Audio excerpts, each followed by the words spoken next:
Joe Scott, Air Force Academy. How you looking in practice? How you feeling? Yeah, I'm actually, hard for me to say it, but I'm actually optimistic. I got 5 seniors for the first time, and, I just sort of like the togetherness. Most together team that I've had since I've been back, most sort of connected team right now. Obviously, The key is to sustain that.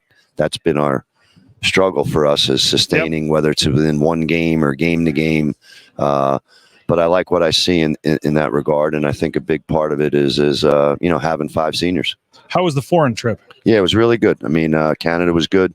Toronto to Montreal to Quebec City, 5 games, and we went to reward the 5 seniors for what they've done.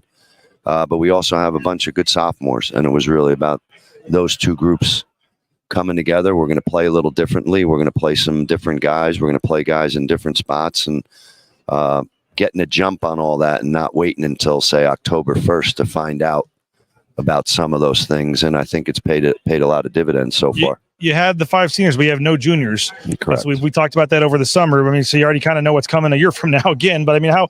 And there's not much you can do about it, I guess. Just hope that your younger players are good enough to make big impacts right away. But what do you just? And I know we discussed it, and I mentioned it in my article here in Lindy's, but just the big picture with the rules currently in place and the Air Force Academy, and what, if anything, you can possibly do to try to avoid stuff like this from continuing to happen, where I know folks know, but the last 2 years, your best player you've lost to a Power 5 school. Well, and I think, if that hadn't happened, that wouldn't be the case right here. Nobody'd be voting for Air Force 11th in the conference poll and last if those 2 guys hadn't left. Top half, probably. Top half, probably. Yeah. So, obviously, that's the key to everything, BJ, is just how do we, in this environment, figure out a way to go 3 consecutive years where we have 5 and 6 seniors, 5 and 6 juniors. And then once we can do that, then I think we can be competitive. But in this environment, how do you do it? And, I got to keep trying to develop, keep doing it. And somewhere in there, get another class like these 5 guys who stuck with it. And, there's unbelievable maturity with those 5 guys. The leadership is unbelievable. We're just going to keep doing it. And like I said, we're going to play differently. We're going to do different things offensively, and because we got to be creative. We got to do different stuff. But in the end, I can't go to the portal. I can't go. Yeah. The reason this league, in my opinion, has done so well is historical basketball schools, really good coaches, historical basketball schools, really good fan bases, have done an unbelievable job with the current environment of taking advantage of it. And what happens is the top of the league never changes. There's no drop off in the top of the league because they're not replacing the guys they lost with an 18-year-old freshman. Yep. They're replacing them with 22-year-old guys who've played 100 college basketball games. I'm replacing them with 18-year-old freshmen, and then I got to develop them, and that's the challenge. Boise State needs a point guard. They go get Alvaro Cardenas. There you go.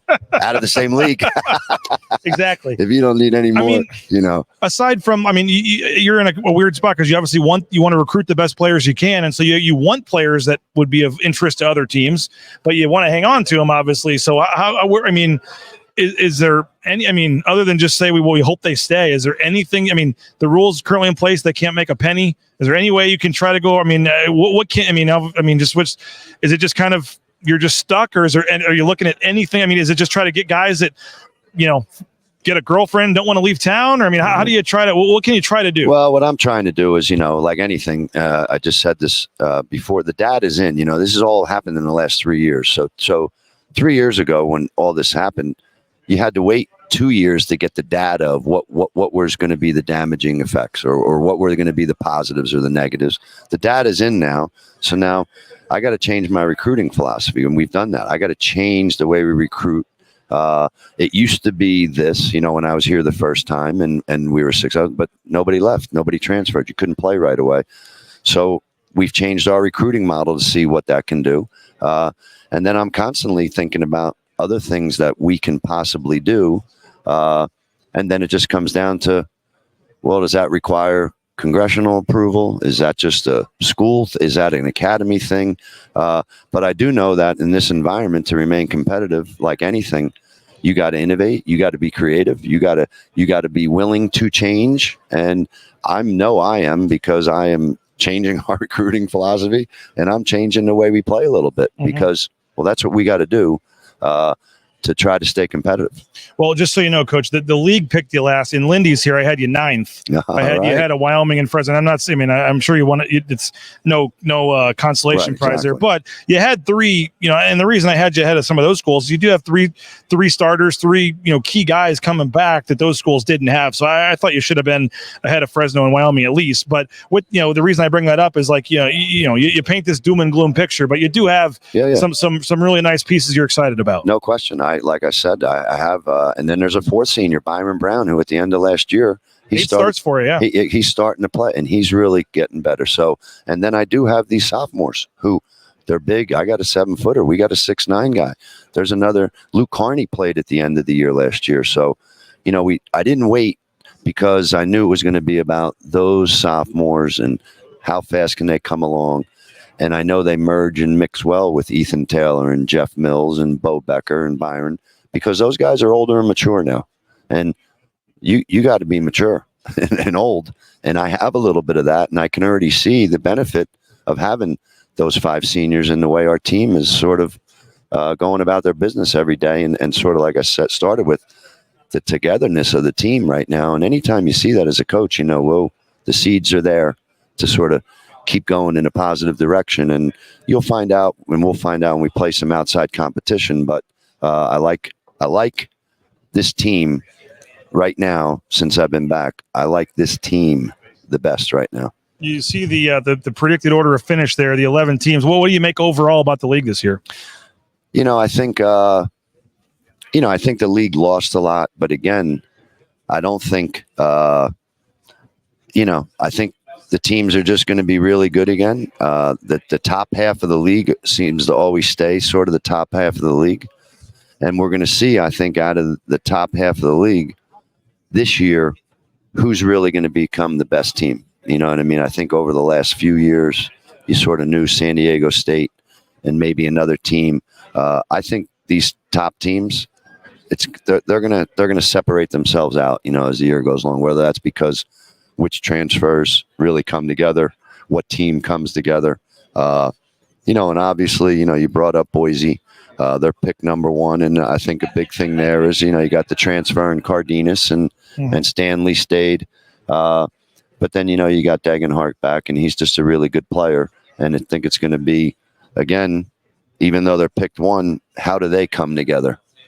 Because every year, no matter what, you're adding different guys in there, and they're older and they've played 100 games somewhere else. Well, what does that actually mean for Boise State?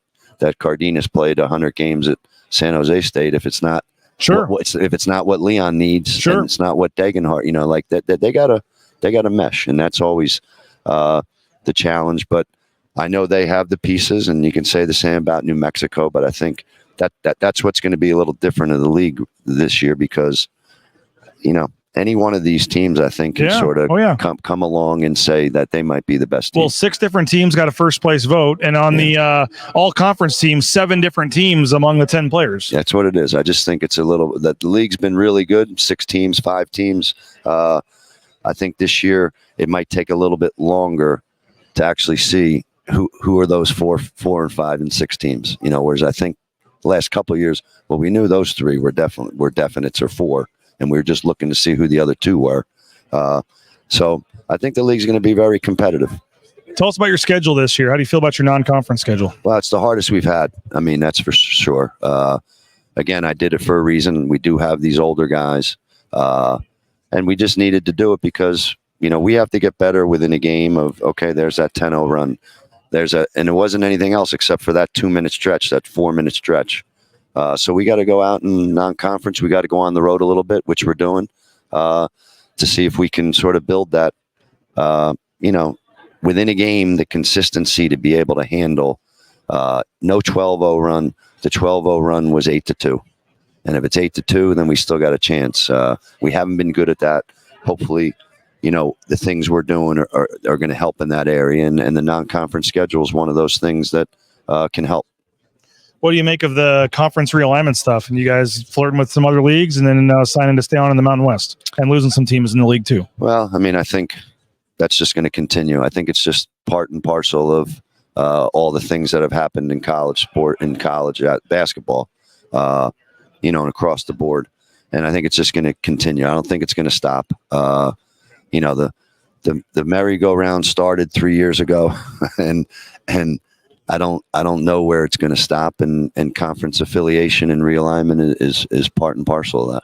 Well, we appreciate your time, Joe, as always. Best of luck this season. And you don't have any juniors, so I guess you can't lose any more of them. I mean, well, I mean that's like I said, we got to figure out a way to string them back together. We haven't been able to go 2-3 straight years. You're pointing out the example. That's why it's the number one goal we got to achieve, because I think when we achieve that goal, if we're able to achieve that goal, that's when you'll see us being the most competitive we can be. Yeah, well, like you said, you put a roster together a couple years ago that right now would probably have you 5th or 6th in the league, at worst in the league standings. So good luck trying to get back to that. I know it's a daily challenge for you, but best of luck this season, and we'll see you twice when you play Boise State. I appreciate it. Thanks, Joe. Appreciate it. There he is, Joe Scott. Appreciate him for joining us, the head coach at Air Force.